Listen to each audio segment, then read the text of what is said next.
ಈ ಕ್ಷೌರ ಅನ್ನೋದು ತುಂಬ ಒಳ್ಳೆ ಕ್ರಿಯೆ ಅದು ಅಂತ ಒಂದು. ಕ್ಷೌರವನ್ನು ಯಾವ್ಯಾವಾಗಲೂ ಮಾಡೋ ಹಾಗಿಲ್ಲ.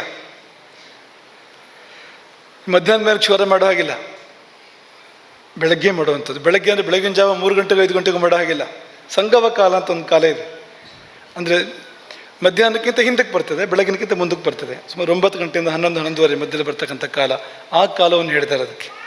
ಎಲ್ಲ ವಾರ ಮಾಡೋ ಹಾಗಿಲ್ಲ, ಮಂಗಳವಾರ ಮಾಡೋ ಹಾಗಿಲ್ಲ, ಸಾಮ್ಯವಾದಿಗಳ ಮಾತು ಬೇರೆ.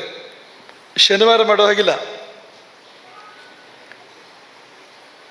ಭಾನುವಾರ ಎಲ್ಲರೂ ಮಾಡೋ ಹಾಗಿಲ್ಲ, ರಜಾ ದಿನ ಒಳ್ಳೆಯದು ಅಂತೇಳಿ ಭಾನುವಾರ ಮಾಡೋ ಹಾಗಿಲ್ಲ. ಬುಧವಾರ ಮಾಡ್ಬೋದು, ಗುರುವಾರ ಮಾಡ್ಬೋದು, ಶುಕ್ರವಾರ ಮಾಡ್ಬೋದು. ಗುರುವಾರದ ಬಗ್ಗೆ ಒಂದು ಸ್ವಲ್ಪ ಚರ್ಚೆ ಇದೆ, ಆದರೆ ಶಾಸ್ತ್ರ ಗ್ರಂಥಗಳಲ್ಲಿ ಗುರುವಾರ ಮಾಡ್ಬೋದು ಅನ್ನೋದನ್ನು ನಾವು ಗಮನಿಸಿದ್ದೆ. ನಾವು ಅದನ್ನು ಶುಭ ಗ್ರಹಗಳ ವಾರದಲ್ಲಿ ಮಾಡ್ಬೋದು ಅಂತ. ಯಾಕೆಂದರೆ ನೀವು ಯಾವಾಗ ಕ್ಷೌರ ಮಾಡ್ತೀರೋ ಆ ಕ್ಷಣದಿಂದಲೇ ಹೊಸ ಬೆಳವಣಿಗೆ ಆರಂಭ ಅಂತ.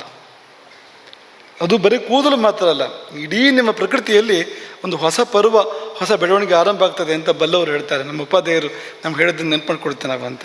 ಒಂದು ಬೆಳವಣಿಗೆ ಚಕ್ರ ಆರಂಭ ಆಗ್ತದೆ ನಮ್ಮಲ್ಲಿ ಅಂತ.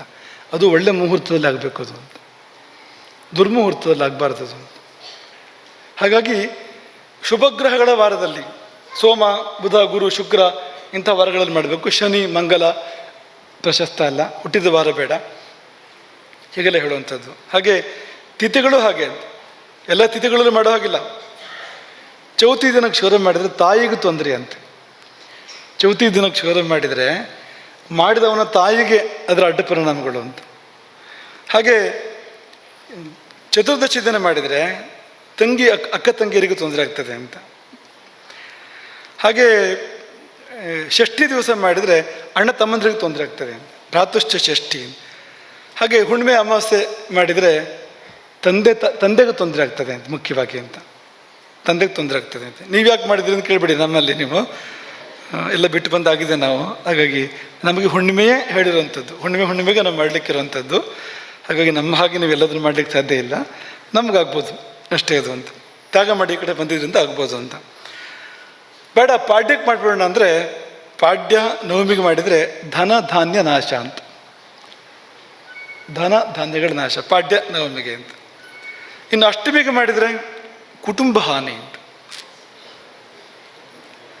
ಆದೌ ನವಮ್ಯಾಂ ಧನಧಾನ್ಯ ಹಾನಿ, ಆದೌ ಪಾಡ್ಯದಲ್ಲಿ ನವಮ್ಯಾಂ ಧನಧಾನ್ಯ ಹಾನಿ ಕುಟುಂಬ ಹಾನಿ ಕ್ಷೌರಾಷ್ಟಮೇಶು ಮಾತುಶ್ಚತುರ್ಥಿ ಭಗಿನಿ ಚತುರ್ದಶಿ ಭ್ರಾತುಶ್ಚ ಷಷ್ಠಿ ಪಿತುರೇವ ಪರ್ವಸು.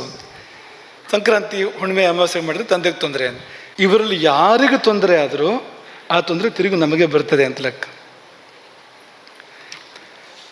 ಇದೆಲ್ಲ ಅಂದರೆ ಈ ನಮ್ಮದೇ ಧಾರೆಯೊಳಗೆ ಬರ್ತಕ್ಕಂಥವ್ರು ಇವರೆಲ್ಲರೂ ಕೂಡ ಅಂತ.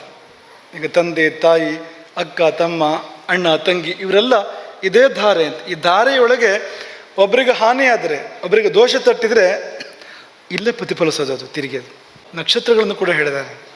ಮತ್ತು ಎಷ್ಟು ಸಮಯ ಬಿಟ್ಟು ಮಾಡಬೇಕು, ಬಿಡಬಾರ್ದು, ಎಷ್ಟು ದೂರ ಬಿಡಬಾರ್ದು ಅನ್ನೋ ನಿಯಮಗಳನ್ನ ಹೇಳಿದ್ದಾರೆ. ತುಂಬ ಬೇರೆ ಬೇರೆ ಫಲಗಳನ್ನ ಹೇಳಿದ್ದಾರೆ. ನೀವು ಬೇರೆ ಏನೂ ಮಾಡೋದು ಬೇಡ, ಕೂದಲನ್ನು ತೆಗೆಯುವಾಗ ಸಮಯ ನೋಡಿ ತೆಗೆದ್ರೆ ಅದರಿಂದ ಆಗ್ತಕ್ಕಂಥ ಶುಭಗಳು ತುಂಬ ಇದೆ. ಹಾಗೆಯೇ ವ್ಯತ್ಯಾಸ ಮಾಡಿದರೆ ಪರಿಣಾಮ ಇದೆ ಅಂತ ಆದರೆ ಅಡ್ಡ ಪರಿಣಾಮ ಕೂಡ ಇದ್ದೇ ಇರ್ತದೆ ಅಂತ ನೆನಪಿಟ್ಕೊಳ್ಬೇಕು ಅಂತ.